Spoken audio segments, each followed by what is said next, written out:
Bien, en la clase anterior vimos cómo se puede realizar un modelo ARIMA. Vimos que habían eh, diferentes pasos, entre los principales era graficar la serie de tiempo, verificar que existan tendencias, verificar que existan datos completos, luego transformarles mediante una diferencia, mediante aplicar logaritmos. Luego hacíamos los gráficos de autocorrelación total y autocorrelación parcial. Y por último, usando esos gráficos, entendíamos qué modelo usar, tanto para encontrar un modelo autorregresivo como para determinar un modelo de medias móviles. Y una vez obtenido el modelo, eh, encontrábamos los residuos y hacíamos las pruebas de estadísticas de normalidad y para verificar si existía ruido blanco. Si pueden haber más modelos, pueden haber millones de modelos, pueden haber distintas variaciones de un mismo modelo, por ejemplo, incluirle tendencia, incluirle un proceso autorregresivo 1, moving average 1, ponerle diferencia, sin diferencia, en logaritmo, sin logaritmo, con diferencias, con segunda diferencia, con primera diferencia. O sea, la posibilidad de modelos es infinita. Lo ideal es tratar de hacer la menor cantidad de modelos posibles a fin de poder compararlos. Y una vez que hemos obtenido un buen modelo que cumple con las pruebas de estadísticas de los residuos, entonces podemos proyectar. Entonces, en ese caso únicamente estábamos usando una variable, por ejemplo, PIF, y una vez hecho un modelo, podíamos proyectar el PIF. Ahora, la pregunta es esta: ¿qué pasa si yo tengo más variables? Por ejemplo, tengo el PIF, tengo el ahorro y tengo el consumo. Yo sé que tanto el ahorro como el consumo se ven afectados o afectan al PIB. Pero también sé que el PIB afecta al ahorro o que el PIB afecta el consumo. Entonces aquí llegamos en un círculo vicioso o son modelos que dependen uno de otro. Y estos modelos se llaman como state space. Es decir, lo típico de estos modelos es que va a depender uno de otro. Entonces, el ejemplo más simple de esto en la parte económica es entre oferta y demanda.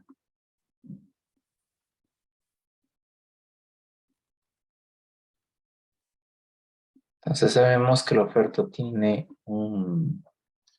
una relación con el precio al igual que la demanda. Entonces, un incremento de oferta afecta a la demanda y un incremento de la demanda afecta a la oferta. Entonces se vuelve un círculo donde depende siempre del uno del otro. Y por lo tanto puedes poner estos modelos como un sistema de ecuaciones. A eso se lo conoce como State Space Models. Esto no lo vamos a ver, State Space Models, pero quiero que entiendan que más o menos a esto queremos llegar, a una introducción de esto. Una introducción de estos es lo que se denomina como modelos BAR o modelos como vector autorregresivo. Y también hay una modificación de estos o una adaptación que se conoce como BAR-map. Esto no lo vamos a ver, pero de nuevo que quede sentado que existen estos modelos. ¿Qué implica este modelo VAR? Que ahora yo tengo tres variables, digamos x1, x2 y x3. Y yo sé que cada una de estas tiene una relación con la otra.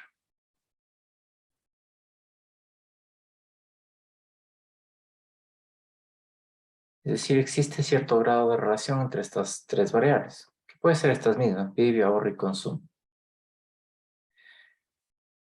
Entonces yo lo que quiero no es solo proyectar el PIB como está aquí, sino quiero proyectar estas tres variables más. Estas dos variables más, perdón, que sería ahorro y sería consumo. Es decir, yo quiero medir el efecto de las tres de manera conjunta. No los quiero medir de manera individual como lo hemos hecho hasta ahora. Individualmente lo que hacíamos es graficar la serie del PIB, hacer transformaciones, graficar las autocorrelaciones parciales, verificar qué tipo de modelo es y entender su autocorrelación. Ahora lo que quiero entender es la función de cross correlation o la correlación cruzada. Es decir, ahora lo que me interesa es saber cuál es la relación de esta variable con esta y con esta. Y una vez que entienda esa relación entre estas tres, yo puedo proyectar a las tres, no solo en base a sus valores pasados, sino también en base a las otras observaciones. En base a consumo y en base a ahorro, proyecto el PIB. ¿Y cómo vamos a hacer eso? Pues se hace casi como un sistema de ecuaciones, o bueno, se hace un sistema de ecuaciones, donde tú determinas cada variable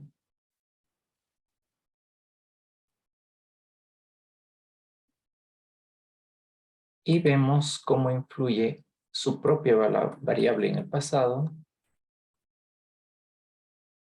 cómo influye otra variable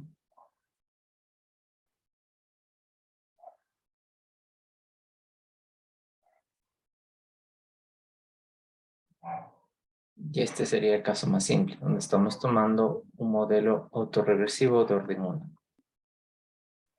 Si lo mismo hacemos acá, tomamos un modelo autorregresivo de orden 1, entonces tendríamos el consumo en T-1 más el PIB en T-1 más el ahorro en T-1. Y también este modelo lo tomamos en autorregresivo de orden 1. Entonces tenemos el ahorro en T-1 más el PIB en T-1 y el consumo en T-1. Entonces, básicamente lo que creamos es un sistema de ecuaciones, donde cada una de estas variables va a funcionar como y en cada una de las ecuaciones y depende no solo de su valor pasado, sino depende de las otras variables en su valor pasado.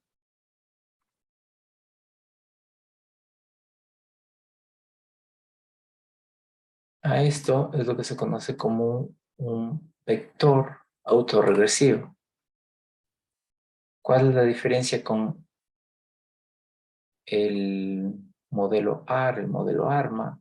Es exactamente lo mismo. La única diferencia es que ahora usamos todo este sistema de ecuaciones, que se conoce como vectores.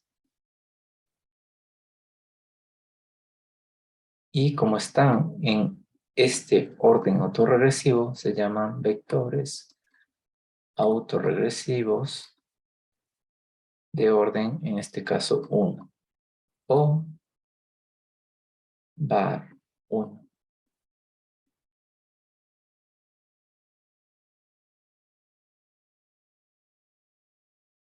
Ok, entonces La diferencia del modelo AR o el ARMA era que únicamente lo hacíamos para una variable. Ahora con el modelo VAR, lo que vamos es a unir varias series de tiempo y ver la relación entre cada una de estas y ver cómo influyen cada una de estas para proyectarla a futuro.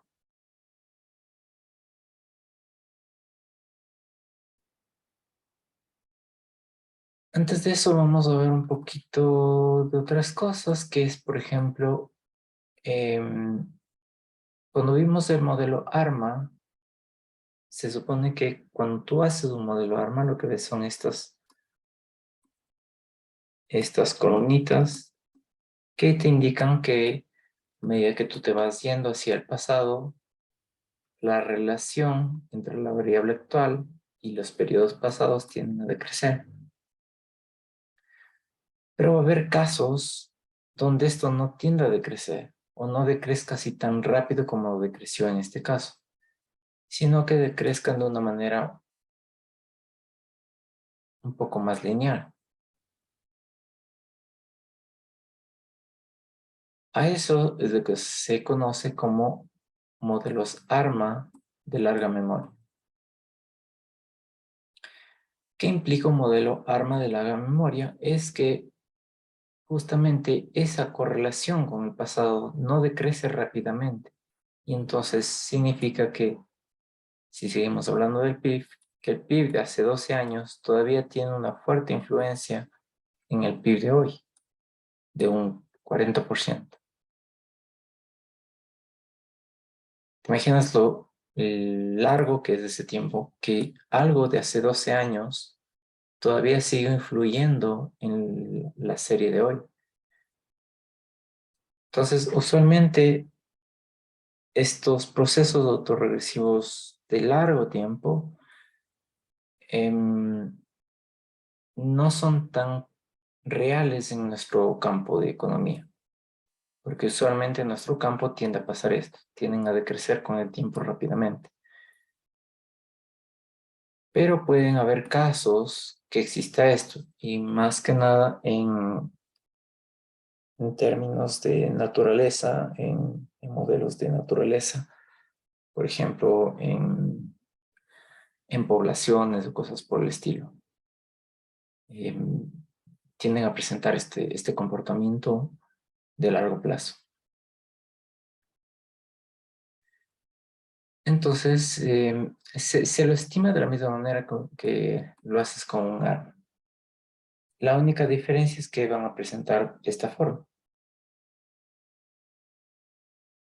Y entonces cuando tú trates de obtener qué modelo usar, no vas a saber, porque decrece tan lentamente que no vas a tener idea de qué modelo usar, un arma 1, arma 2.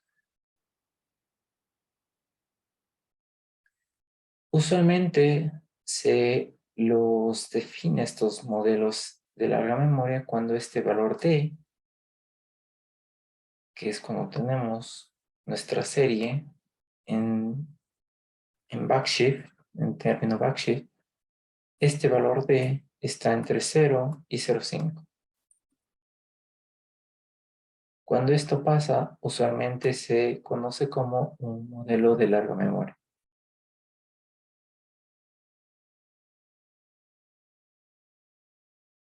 Y obviamente también puede existir un modelo fraccionalmente integrado que en vez de ir desde 0 va entre menos 0,5 a 0,5.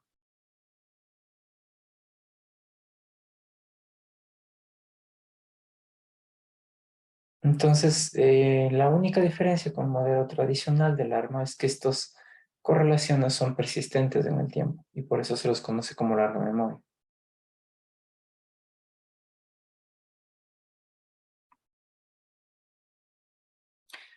Pueden haber estos dos casos. Este proceso puede ser larga memoria si lo ves en años, ¿no? Por ejemplo, mira, aquí tienes desde 0 hasta 100, digamos que está en años. A pesar de no decaer, como lo está haciendo esta linealmente, decae, pero no decae prontamente. Es decir, no tiene este comportamiento como una exponencial, sino que decae lentamente. Es muy lento lo que va decayendo. Imagínate que en 100 años todavía presenta una correlación de 0,1 o 10%. En 100 años.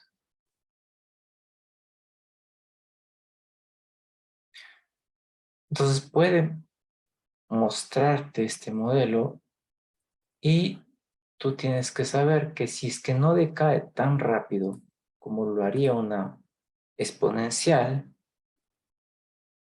significa entonces que estamos ante un proceso de larga memoria. Al igual que acá, sino que de esta manera decae casi de manera lineal, pero de la misma persistencia tiene.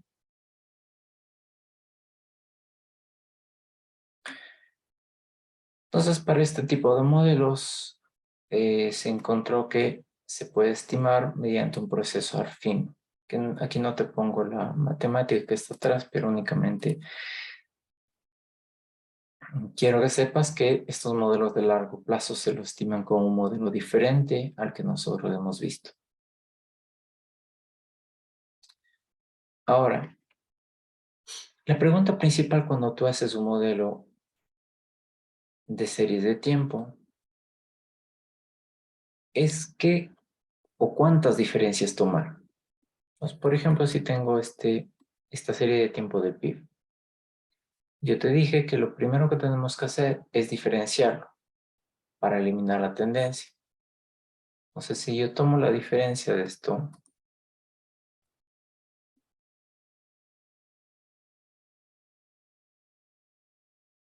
ahora voy a tener un proceso parecido a esto.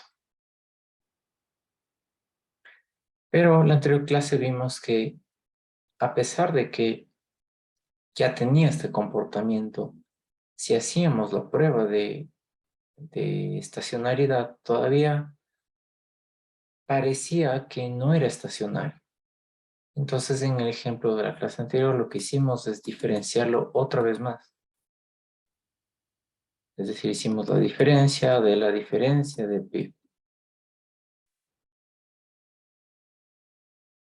Y con eso ya obtuvimos un modelo más aleatorio y era más como un proceso estacionario. Y entonces te dije que en ese caso únicamente era debido a que teníamos dos cosas que estaban pasando ahí. La primera era que era un proceso con tendencia y la segunda era que era un proceso estacional. Entonces por eso diferenciamos una vez y le quitamos el componente estacionario. Y luego diferenciamos otra vez y le quitamos el proceso estacional.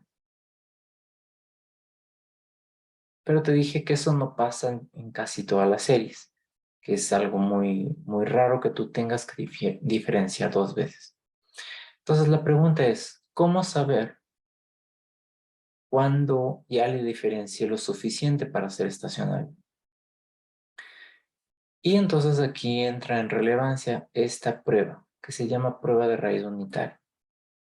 Esta prueba lo que me va a permitir a mí es definir si es que el proceso ya es estacionario.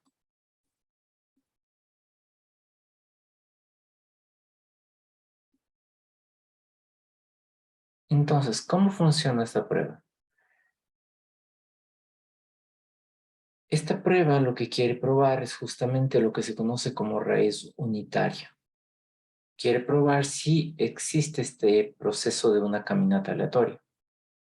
Entonces, su hipótesis nula, basándonos en este modelo, que es un proceso autorregresivo de orden 1, lo que busca es saber si es que este phi es igual a 1.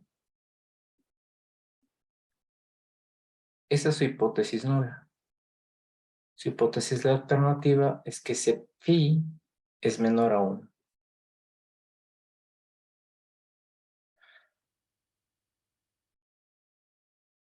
Entonces, esta prueba partió de un test estadístico que lo desarrolló Dickey-Fuller. Y por eso casi siempre tú vas a encontrar que se conoce como raíz de pruebas unitarias o raíz de prueba de Dickey-Fuller. Lo que está probando es justamente la hipótesis nula que vimos hace un momento. De nuevo, no te estoy aquí mostrando todos los preceptos o los conceptos atrás de esta prueba de Dickey-Fuller. Hay algunos supuestos que él hace. Sin embargo, alguien más evolucionó un poco más esta prueba y lo que hizo es lo que se denomina como aumento en Dickey-Fuller. Esta evolución, digamos, de este modelo original permitió que se pueda usar cuando n es grande. Y a este aumento de Dickey-Fuller se le conoce como ADF. Y otra prueba un poco más desarrollada que estas dos es la de Philippe-Perron. Entonces la diferencia es que cómo trata la correlación serial y la heterocesticidad de los errores. Busca exactamente lo mismo. Es la misma hipótesis nula, pero que considera que existe también heterocesticidad. Entonces la hipótesis nula va a ser que el proceso es random walk con drift y la hipótesis alternativa es que es un proceso con estacionalidad y tendencia. En la práctica, básicamente lo que pones es la prueba en R, pones la prueba de Dickey-Fuller y te va a decir, te va a dar un p-valor. Si ese p-valor supera el 0.05, entonces vamos a saber si es que esa serie es o no es estacionaria. Si es que no es estacionaria, entonces significaría que tú deberías hacer una segunda diferencia de tu serie. Y otra vez vas a hacer la prueba de Dickey-Fuller. Entonces, si ahora ya te sale que es una serie estacionaria, entonces ya no necesitarías diferenciarlo otra vez. Por lo contrario, si te dice que todavía no es estacionaria, entonces tienes que seguirla diferenciando hasta que se vuelva estacionario, porque ese es nuestro supuesto para armar nuestros modelos, de que los procesos son estacionarios. Entonces esta prueba ayuda bastante para determinar eso y saber si es que es ya estacionario y no necesitarías sobreestimar, que es lo que también hablamos en la anterior clase. Otro modelo importante son los modelos Garch. Los modelos Garch usualmente se los usa para estimar cuando las series tienen mucha variabilidad. Hasta el momento lo que vimos en todos estos modelos, ARIMA, ARMA, estábamos considerando como supuesto que la varianza es constante. Algo que no es tan lógico en la teoría, en la práctica, perdón. Y entonces, usualmente tú vas a tener series que tengan un comportamiento totalmente aleatorio.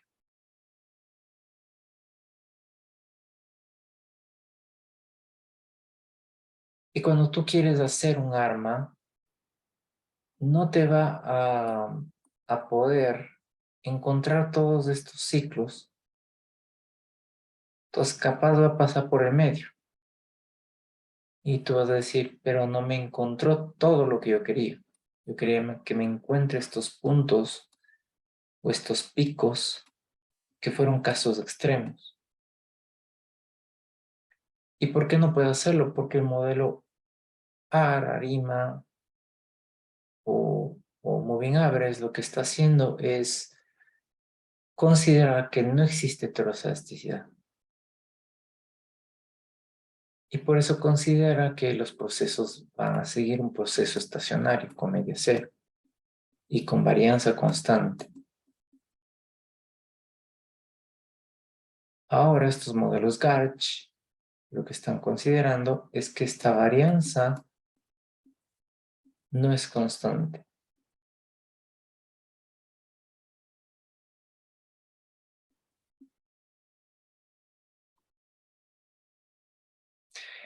¿Y qué me permite eso? Entonces me permite que ahora mi modelo o mis estimaciones ahora puedan encontrar estos patrones.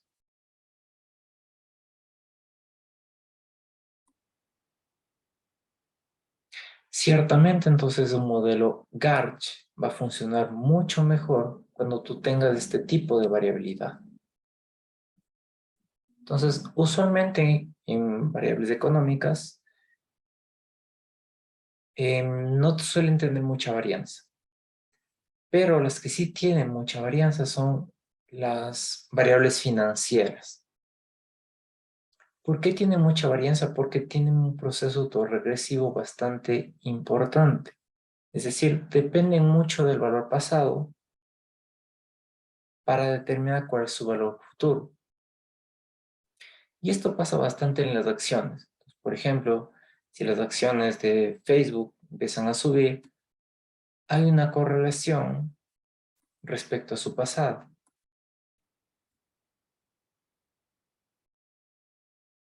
Si empiezan a decaer, también hay una correlación respecto a su pasado. Entonces, como dependen tanto de su pasado, estas variables casi empiezan a convertirse en procesos aleatorios que parecen que no tienen ningún sentido, donde se mueven como quieran, para arriba o para abajo. Y esto es lo que sucede usualmente en mercados de valores, en mercados de acciones, en bonos no tanto, pero acciones sí. Entonces estos modelos Garch me van a permitir capturar estos movimientos.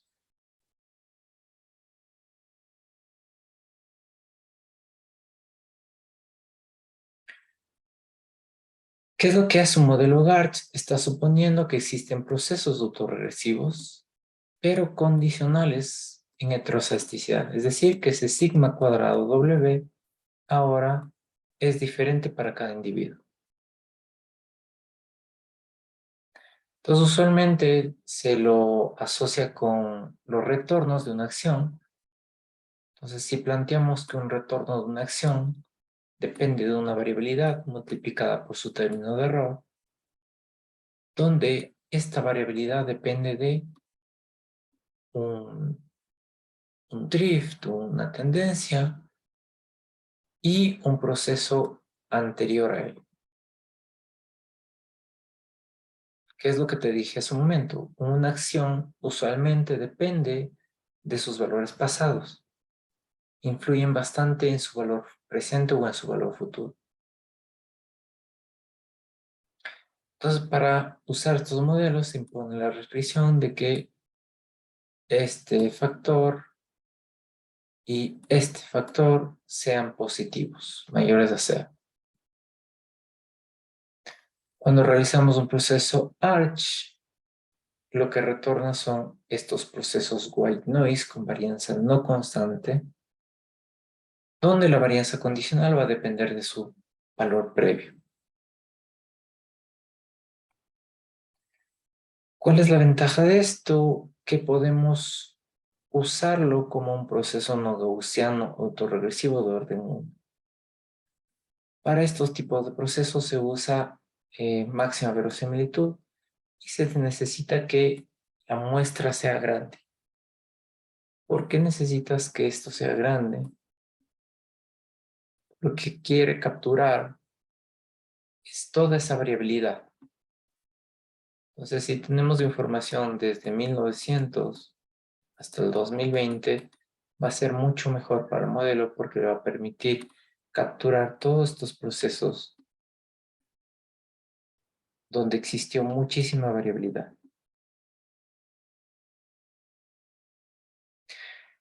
¿Cuál es la ventaja de estos modelos Arch o Garch? es que además de incluir la heteroelasticidad, puedes combinarlos. Entonces puedes usar un modelo ARMA y le añades un proceso Garch, porque este proceso únicamente va a afectar a los errores.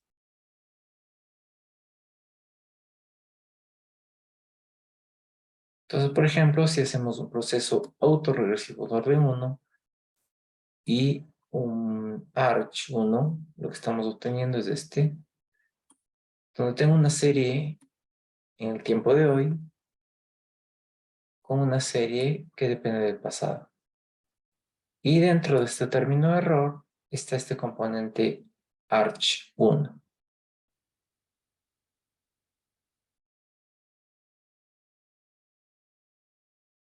Existen varias modificaciones, digamos, de estos modelos Arch. Y entonces en la literatura tú vas a encontrar como Garch, vas a encontrar como Aparch y otras modificaciones.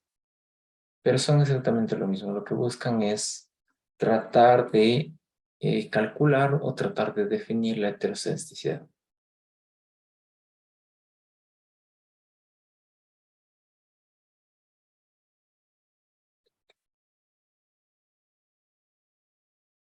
Acá está un modelo Aparch.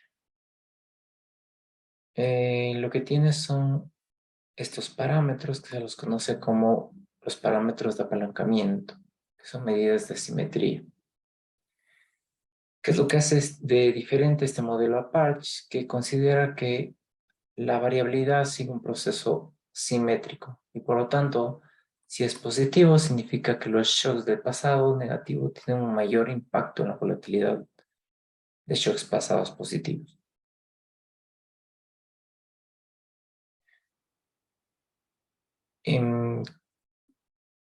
¿Cuándo usar estos modelos Aparch? Bueno, acá no te lo voy a decir, pero dependen de muchos supuestos que están atrás. Hay muchos supuestos matemáticos para que tú puedas usar un Aparch, así como un Garch, que por ahora no tiene mucha relevancia. ¿Cuáles son los inconvenientes de usar estos modelos? Que están asumiendo que los retornos de las acciones, sea positivo o sea negativo, tienen exactamente el mismo efecto.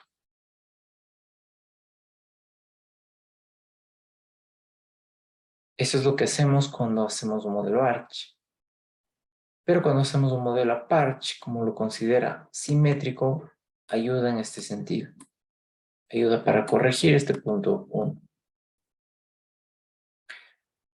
En los modelos Garch son restrictivos para restricciones en los parámetros del modelo.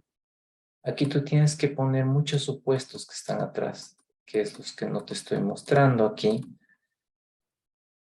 Y eso hace que las estimaciones sean restrictivas. También, como estamos usando máxima verosimilitud, si es que tenemos un número de observaciones bastante bajo, significa que nuestro modelo o nuestra proyección va a ser plana. Entonces no sirvió de nada usar estos modelos. Por eso necesitamos que el número de observaciones sea largo. Además, estos modelos tienden a sobrepredecir la volatilidad porque responden lentamente a retornos aislados grandes. Entonces te dije que este modelo, si bien puede capturar estos procesos aleatorios grandes, el único problema es que este modelo responde lentamente cuando existen estos shocks grandes. Entonces, cuando hagamos el modelo, usualmente va a tener como un cierto retraso. Entonces me va a mostrar que acá había esta crisis cuando en realidad pasó acá. O que acá hubo esta crisis cuando en realidad fue un periodo anterior o dos periodos anteriores. Entonces tiene sus pros y sus contras usar un modelo Garchi.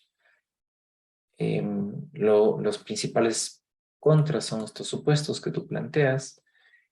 Los pro es obviamente que te permite capturar toda esa volatilidad.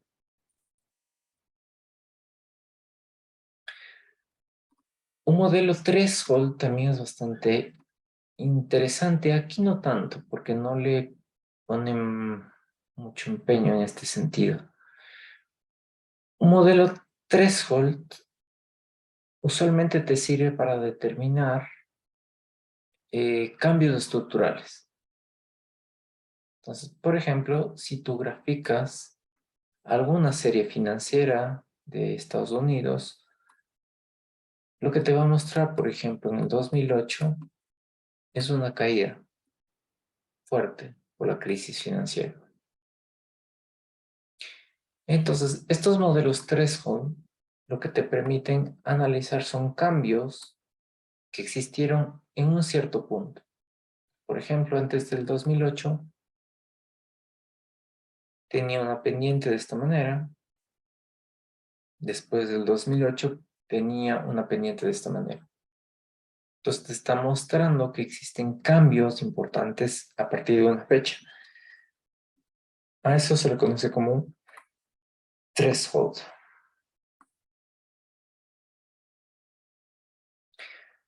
En el ejemplo que está en el libro, básicamente te dice, mira, esta es una serie que tenemos, pero mira que aquí tienes estos picos en enero, pero acá este pico viene en febrero.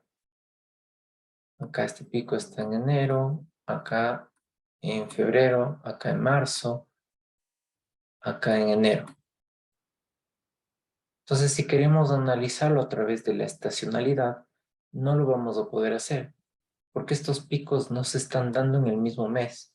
Aquí se está dando en enero, mientras que acá se está dando en febrero,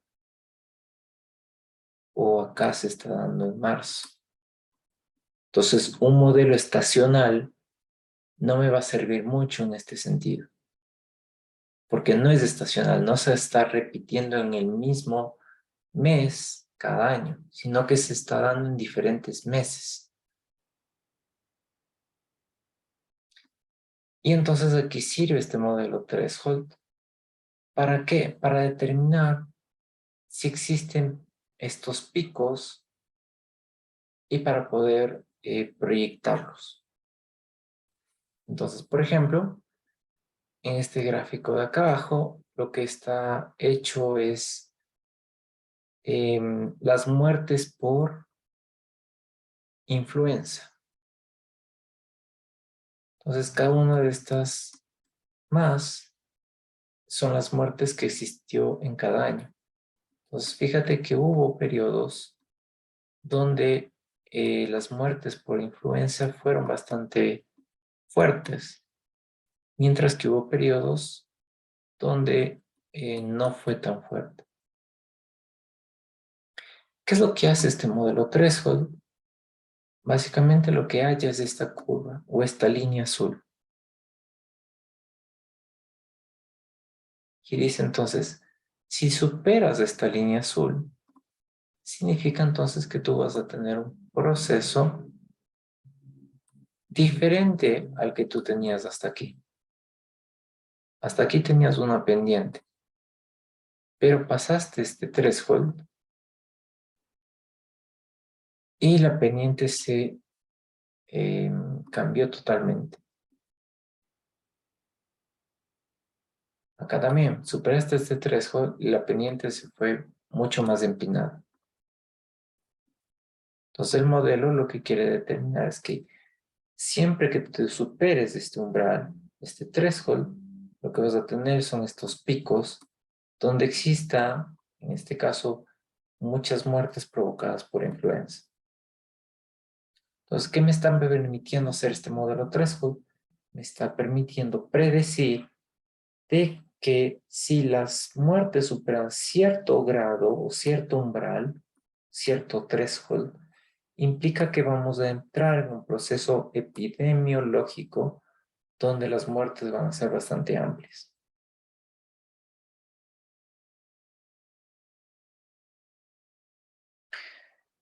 La ventaja de esto es que ciertamente podemos encontrar que hay dos tipos de modelos. Hay esos tipos de modelos que están por debajo del threshold y los otros que están por encima. Ahora, el problema es que no hay una forma específica de determinar el threshold. Básicamente es verlo o hacerlo a mano y encontrar un modelo tal que con ese threshold tú sepas que a partir de ese punto van a tener mayor cantidad de muertes por influenza. Eso es lo malo. Lo bueno es justamente que te permite este modelo entender que hay dos tipos de pendientes. Hay una pendiente debajo del threshold y una pendiente fuerte encima del threshold. Y entonces el modelo, al entender eso, me permite estimar, la estimación sería esta línea negra que pasa por casi la mayoría, digamos, de estos más. Ese sería el modelo, esta línea que te estoy haciendo ahorita con rosa. Entonces, aparentemente, el modelo no está funcionando mal. Mira que está capturando bastantes picos de estos muertes por influenza. Hay casos donde no los captura totalmente. Por ejemplo, en este caso, el modelo únicamente llegó hasta aquí. No pudo detectar este gran número de muertes por influenza. Pero en la mayoría sí lo logra captar.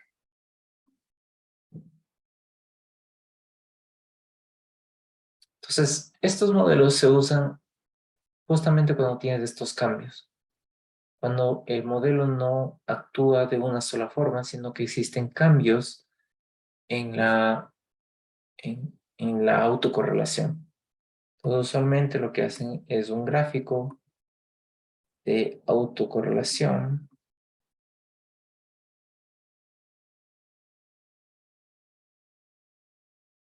y entonces grafican todos estos puntitos que relacionan el error del tiempo t con el error de tiempo t-2 y lo que se encuentra es que hay dos pendientes. Hay una pendiente hasta cierto punto y a partir de ese cierto punto hay otra pendiente. Entonces este modelo threshold lo que te permite es justamente encontrar este threshold o este umbral donde cambió esa pendiente.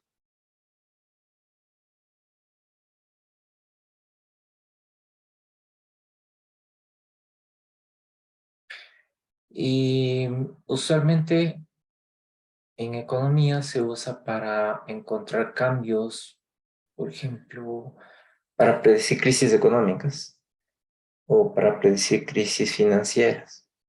Entonces lo que hace es tomar información de todos los sectores económicos del sector financiero, como algo como esto, y encontrar cuál es un umbral y determinar que a partir de ese umbral puede existir una crisis financiera o puede existir una crisis económica.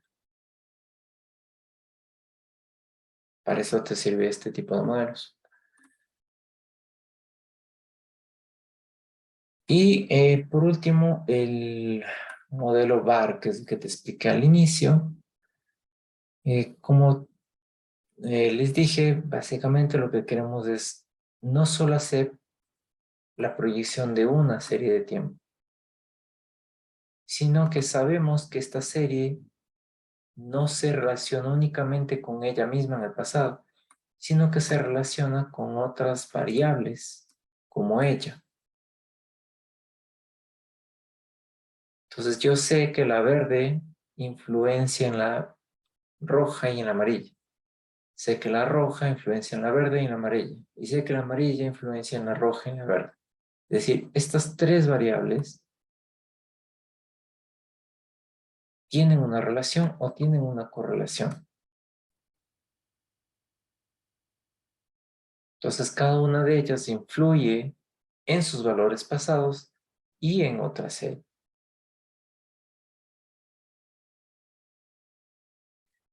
Entonces, para ello lo que se hace es elaborar un modelo donde ahora se incluye estos términos no en forma lineal, sino en forma matricial.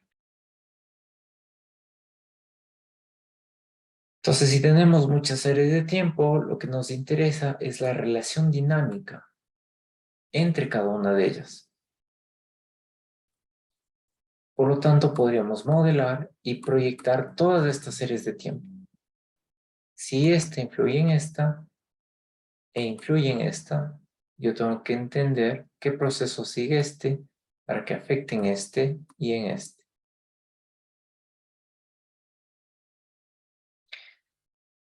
Para eso se usa un modelo de vector autorregresivo o VAR. Un vector autorregresivo únicamente es una combinación de vectores. En este caso, si estamos usando tres series de tiempo, entonces va a ser tres vectores con un proceso autorregresivo de orden 1. El orden regresivo puede ser cualquiera que tú quieras, puede ser de orden 2, 3, 5, n, el que tú quieras.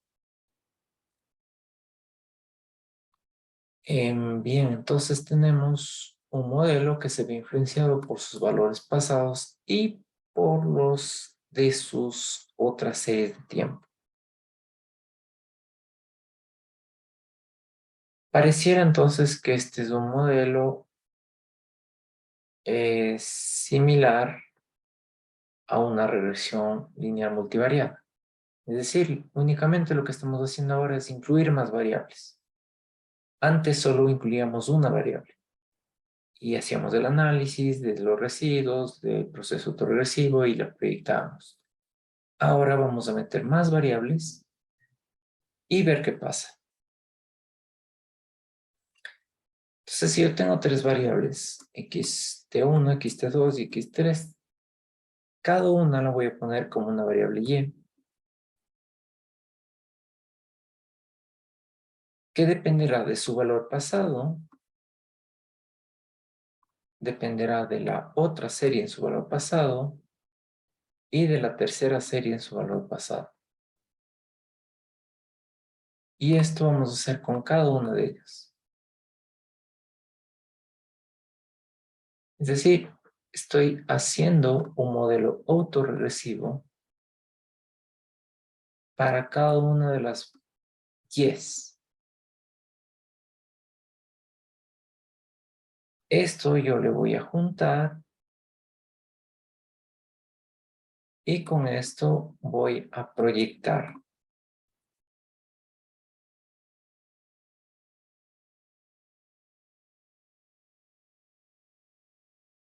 Con esto lo que voy a obtener es una proyección de estas tres variables. Entonces, es lo mismo que hacer un proceso autorregresivo, pero ahora incluimos más variables. Y al incluir más variables sabemos que cada una de estas está relacionada con la anterior. Por eso tenemos que calcular cuáles son sus procesos autorregresivos de cada uno.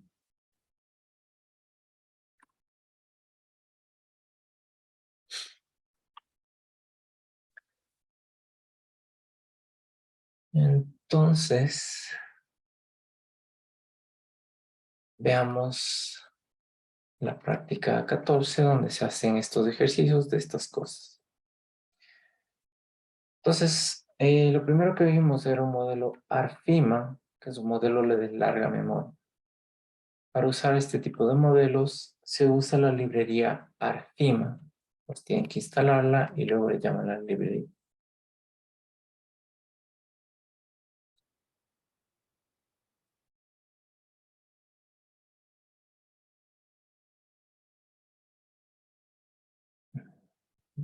Entonces yo tengo esta serie que se llama par.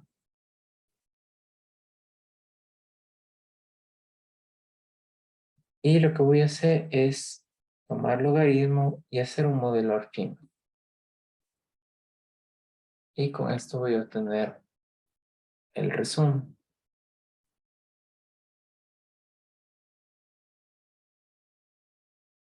¿Cuál es la diferencia con un modelo ARIMA?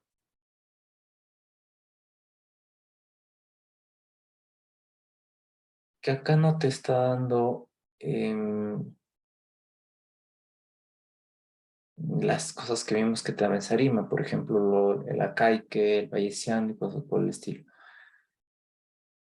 Y lo que sabemos aquí es que este es un proceso em, de largo tiempo. Estamos usando esta serie de tiempo par, que era básicamente que a medida que se va derritiendo el hielo, van apareciendo estos nuevos microbios. Entonces es un proceso con bastante tiempo. Al estimar un modelo ARFIMA, me está diciendo entonces que existe un proceso de largo tiempo, porque esto es estadísticamente significativo. Me está mostrando la correlación de los coeficientes y la información de Fisher. Acá me está dando la Kaike, el Bayesiano, la máxima verosimilitud y el sigma cuadrado. Entonces, estos modelos de ARFIMA sirven justamente para estimar procesos de largo plazo. Si yo tomo los residuos de este modelo, es decir, las innovaciones, voy a ver que estos procesos de largo plazo tienen este comportamiento de proceso autorregresivo. Aparentemente aquí no podrías encontrar mucha información. Parece un proceso autorregresivo normal. Pero si vemos esto, encontramos entonces que es un proceso de larga memoria, que tiende a decrecer bastante lentamente a medida que incrementas el número de lags.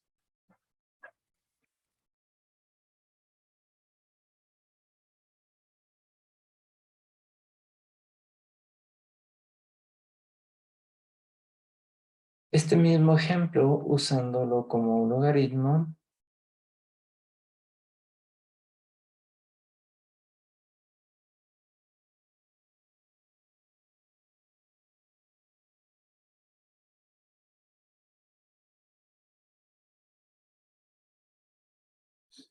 lo que te permite ver es cómo este proceso autorregresivo tiende a moverse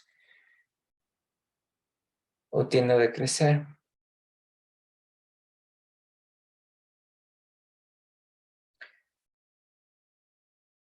Entonces, en este caso, por ejemplo, en la línea azul, tiene un decrecimiento bastante fuerte. Luego hay un incremento y luego se decrece más.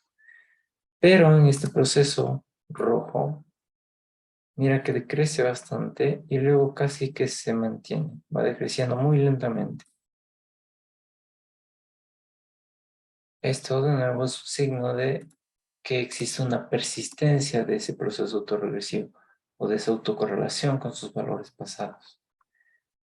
Si entonces eso tú encuentras, lo que tienes que estimar es un modelo ARFIM.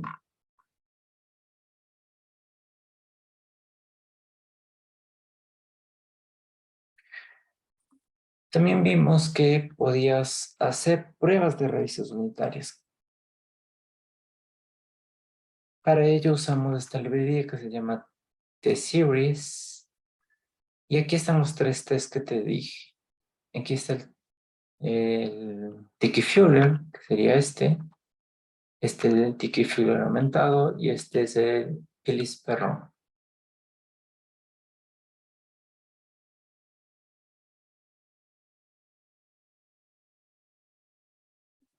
Entonces, me da el test y me da un p-valor. Me dice que la hipótesis alternativa es que es estacionario. Entonces, en este caso estoy rechazando este p-valor, por lo tanto me dice que el proceso es estacionario. Esto únicamente lo hice con el logaritmo de esta función. Ahora veamos qué pasa si yo hago con la diferencia.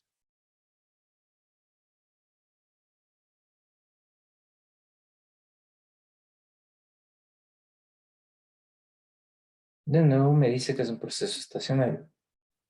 ¿Por qué? Porque en el anterior, en este test, ya me dijo que era estacionario. Si yo diferencio otra vez, voy a obtener más estacionalidad. Pero yo, ¿para qué quiero más estacionalidad? Ahí yo estaría cometiendo un error, porque estaría sobrediferenciando. Cuando el proceso ya era estacionario, yo le diferencié aún más. Eso no debía haber hecho.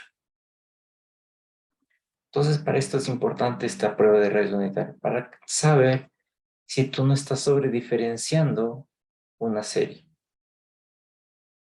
En este caso, únicamente aplicarle logaritmos ya me dio que es una serie estacionaria. Entonces, no sería necesario que tú apliques diferencias. Si lo aplicas, estarías cometiendo un error.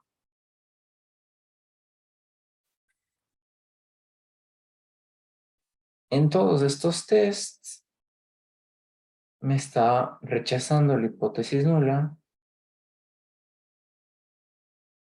La hipótesis nula acá es que hay raíz unitaria. Si yo rechazo, entonces estoy diciendo que este proceso, el logaritmo de par, es un proceso estacionario.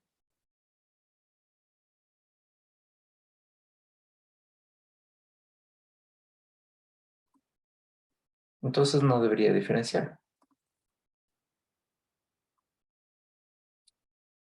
Bien, veamos qué pasa con el PIB.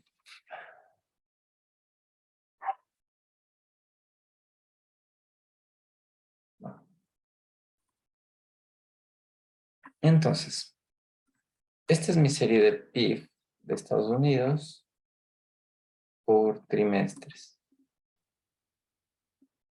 Le apliqué logaritmos y le diferencié. Veamos si es que esta serie ya es estacionaria.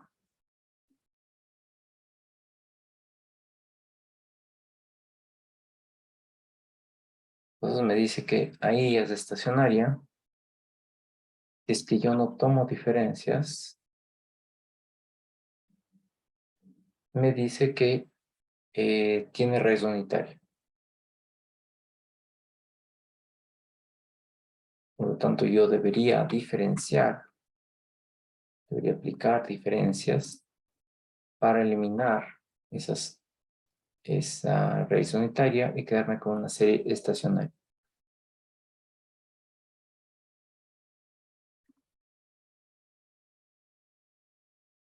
Este proceso vimos que seguía un proceso autorregresivo de orden 1, por eso se aplica acá un SARIMA 1, 0, 0. Se aplica SARIMA únicamente para ver cómo se comportan los residuos. Vemos que con un proceso, con un modelo 1, autorregresivo de orden 1, es suficiente para que los residuos no superen el límite de la función de autocorrelación y que se rechace los p-valores de la prueba June-Box, es decir, que son ruido blanco. Parece entonces que es un buen modelo. Veamos los residuos. Los residuos están correctamente especificados, ninguno de estas barritas supera los intervalos de confianza. Entonces, este es un buen modelo aparentemente. Pero te dije que esta serie de tiempo, o más bien dicho, la ventaja de usar un modelo Garch era que puedes conectarlo a un modelo ARM. Y eso es lo que vamos a hacer acá. Vamos a aplicar un modelo ARMA 1.0 y lo vamos a adicionar este precepto de que existe un modelo Garch de orden 1. Para eso usamos esta librería que se llama fgarch.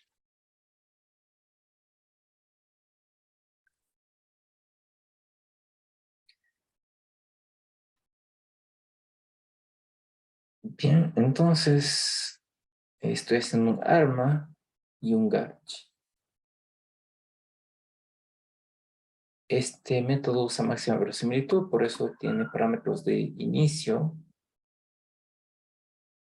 Me dice todos los coeficientes que calculó, todos los parámetros.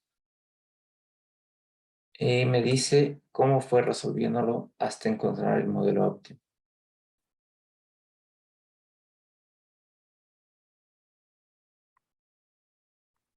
Entonces al final me dice que estos fueron los coeficientes que encontró para cada uno de estos casos, donde existe significancia estadística a los procesos autorregresivos, el alfa, el mu y el eh, omega. Me está diciendo entonces que hacer un modelo ARCH más un GARCH aparentemente es bueno para este caso, porque me muestra significancia estadística de cada uno de estos coeficientes. Y acá abajo te da test estadísticos de Harkevera, de Shapiro y de Jung-Box Test. Y acá abajo te da los criterios de información. Pues aparentemente este modelo cumple con los modelos de residuos y entonces podría compararlos, estos procesos o este modelo con otro modelo que solo incluía el Sarima.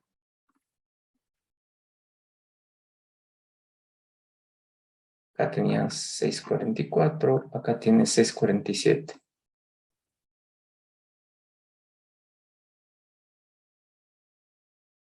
En Big 640, 644.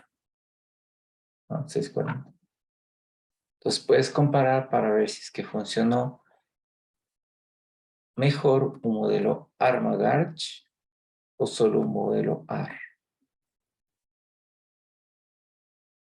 De nuevo, en este caso no es tanta la diferencia porque el modelo o la serie GNP no tenía mucha variación.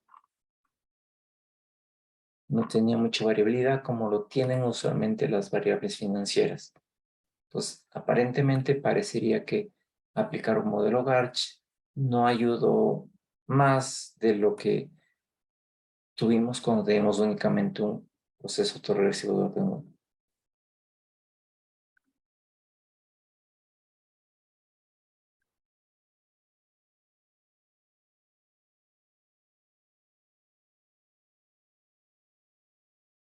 Entonces usamos otra serie de tiempo que tiene esta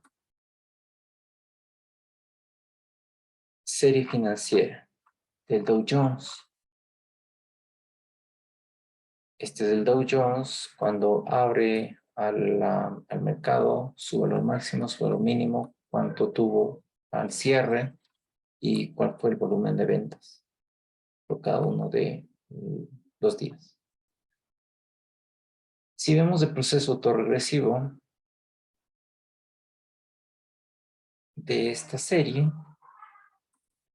encontramos que estas barras son las que superan los intervalos de confianza para el proceso autorregresivo. Para el proceso autorregresivo parcial son estas barras.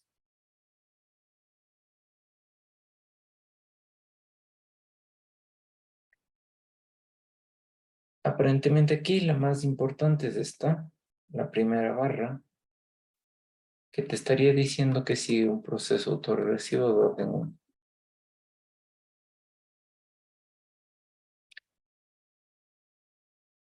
Sabemos que esta serie tiene bastante variabilidad. Entonces, si es que yo le elevo al cuadrado, quiero ver cómo se comporta. Esta es la serie elevada al cuadrado. Y entonces ahora mira cómo se comporta el proceso autorregresivo. Tiene picos, bajan, suben, bajan, suben, bajan. Esto es un signo de variabilidad. Igual pasa acá.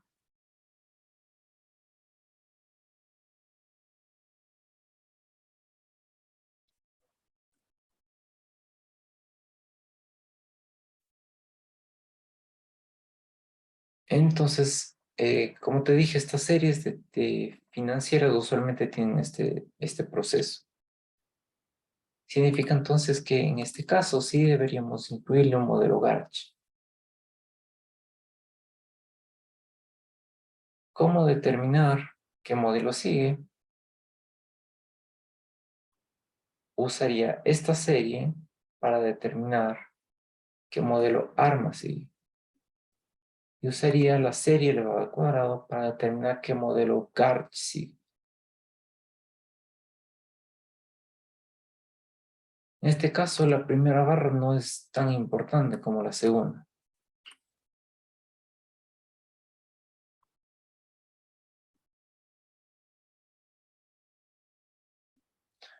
Pero aún así, usualmente las series de tiempo o financieras dependen de su proceso anterior.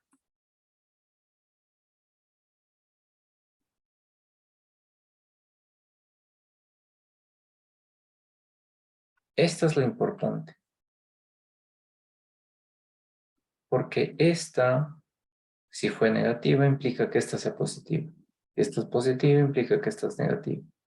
Entonces ves que el primer proceso influye bastante. Igual pasa acá.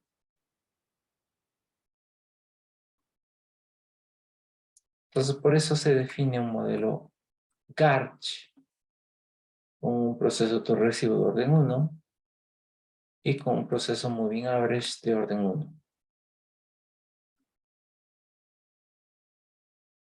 Y acá se toma esta barra y se le considera como un proceso autorregresivo de orden 1. Por eso va un arma 1, 0.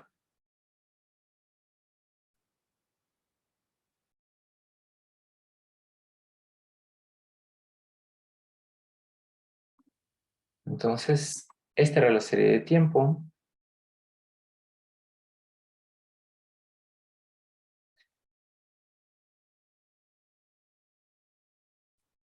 Este era su proceso autorregresivo. Su proceso autorregresivo al cuadrado.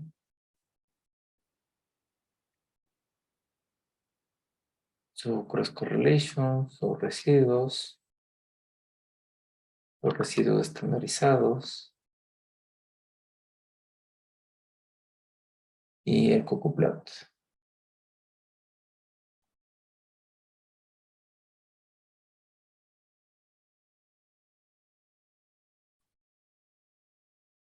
¿Qué obtuve de esto?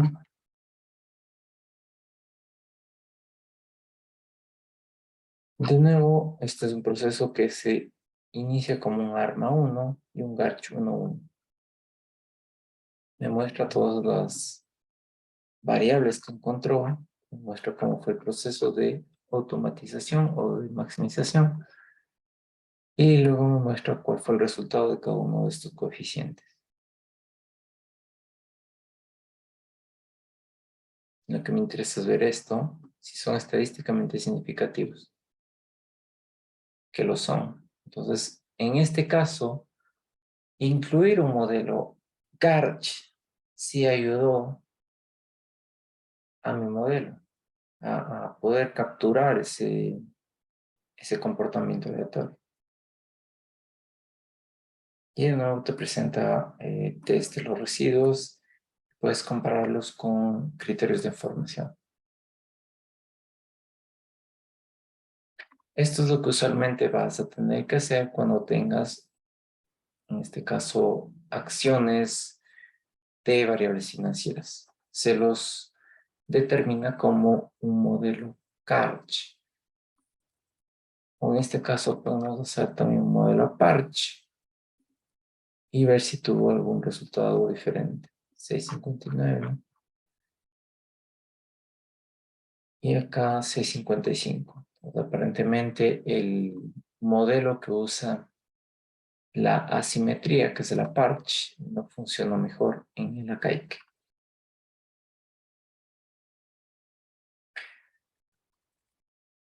Tenemos modelos threshold que te dije más o menos que servían para esto, para encontrar que si en estos cambios estructurales, que a partir de este punto, a partir de este threshold, hay un cambio dependiente.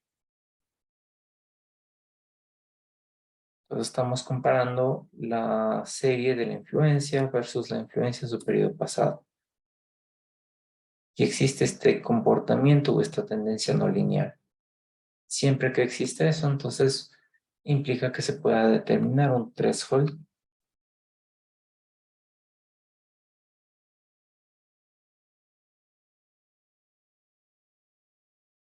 que es el modelo que demostré en la teoría. Y lo que te muestra el modelo es que puede capturar estos comportamientos aleatorios. Y el intervalo de confianza, si te das cuenta que es esta área asombrada, no está muy lejano del valor verdadero. Entonces, este modelo threshold me permitió entender o calcular que existen diferentes tipos dependientes a partir de un umbral. En este caso, el umbral era de 0.5. Ese era el threshold que se tomó.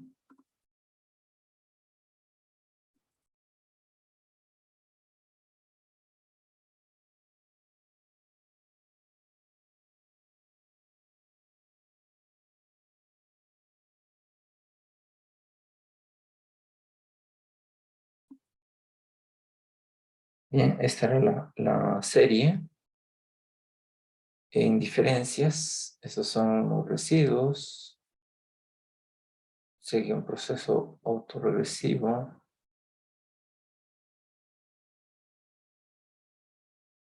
Bueno, te está mostrando que en el A1 hay un movimiento grande de la barra. En el proceso parcial autorregresivo, solo hay esta barra que sobresale.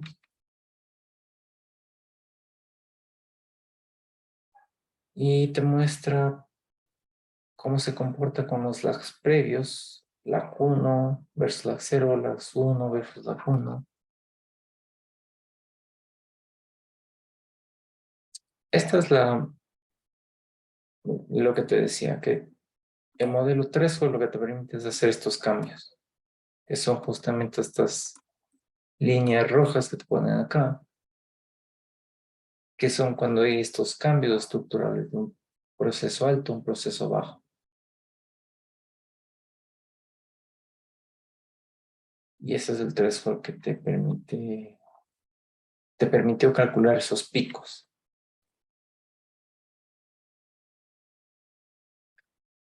Bien, y para aplicar un modelo BAR, lo que se usa es la librería parse.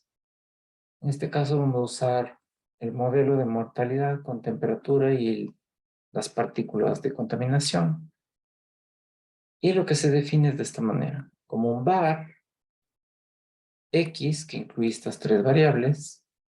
El orden que quiero es decir un var de orden 1. Y el tipo le dice que debe contener una constante y una tendencia.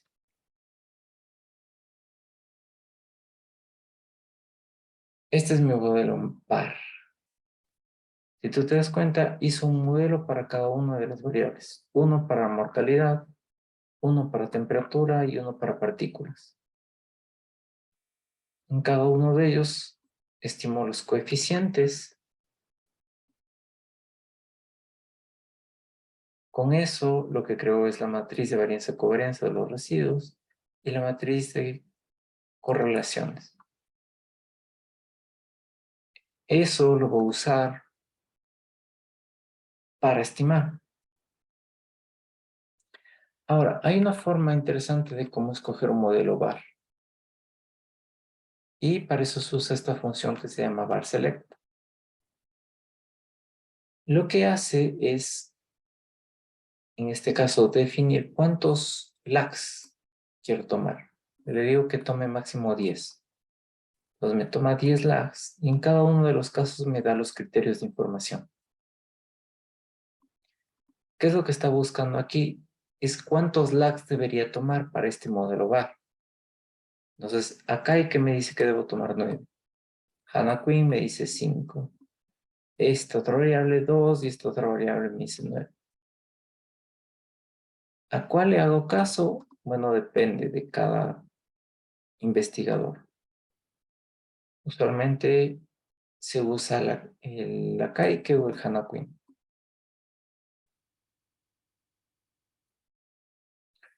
Entonces, una vez que yo ya haya determinado qué tipo de modelo var siguen estas tres variables, que es lo que me dice esto, yo ahora planteo el modelo y le digo con cuánto quiero, cuántas var quiero usar. En este caso estoy usando 2.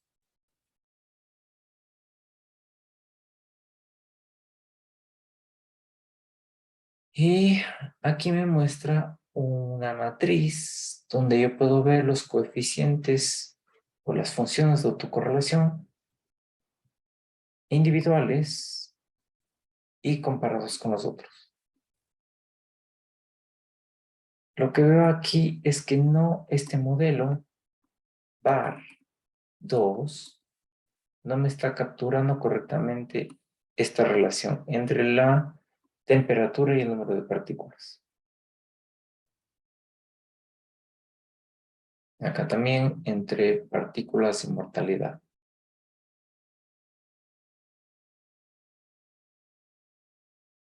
Es decir, que este modelo funciona, pero podría mejorarse.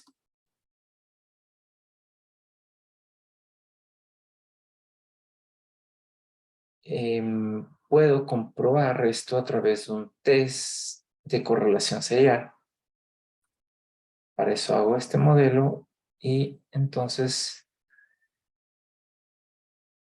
rechazo, en este caso, la hipótesis nula, que es de correlación serial. Entonces, aparentemente mi modelo está correctamente estipulado y con ello entonces puedo predecir. Para eso uso predict. Le digo mi modelo, le digo que cuántos periodos quiero que me vaya hacia adelante y cuál es el intervalo de confianza que quiero que me haga. Únicamente hizo esto, es decir, me dio las predicciones. Para graficar uso este panchart y lo que me crea es esto.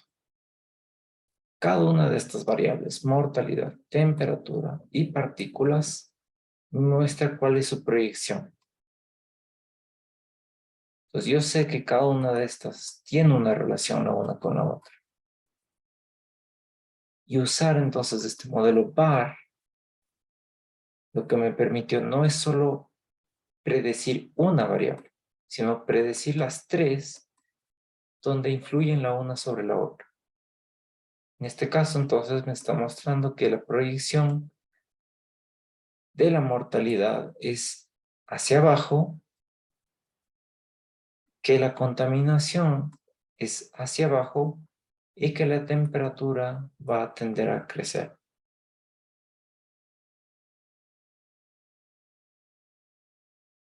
Entonces, esto era lo que tienen que hacer en el ejercicio práctico. Es un modelo bar, donde comparan tres variables, la unen en un solo modelo, escogen qué tipo de bar tomar, hacen el modelo, comprueban que se cumplan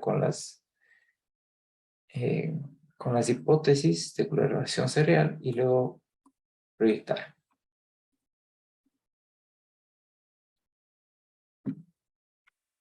¿Ok?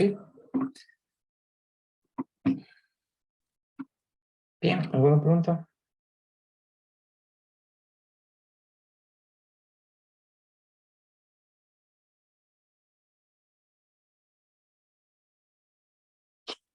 No.